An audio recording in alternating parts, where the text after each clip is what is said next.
jing jenjar ngama ngalong ukhen na ngam layadan nga persyang sibun kilat kilenti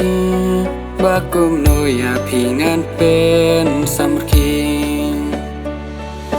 me tot yam se me jing jenjar ngim la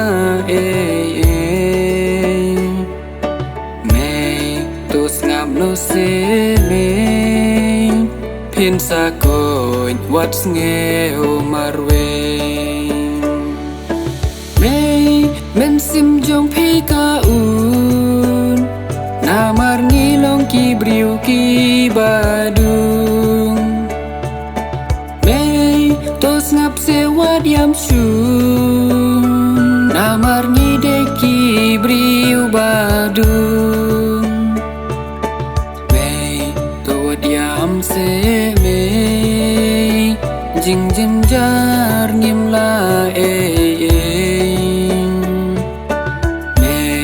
tos ngam no se me pin sa ko what's ngeo marwe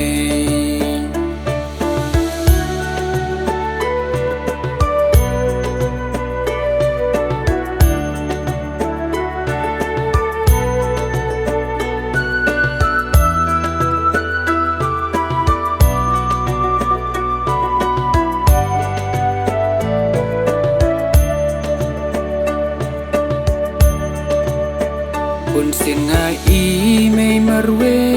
phiyam kan no men sim mei jonga kak thang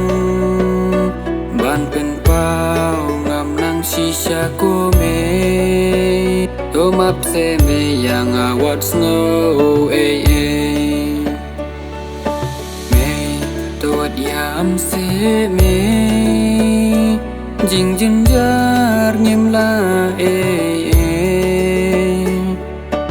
me tos ngam no se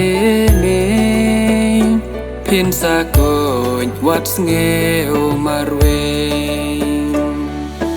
me men sim jong phi ka un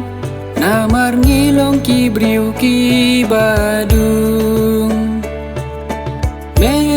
tos ngap se wat yam shu na mar ni de ki briu badung me tot yam se me jing jenjar ngim la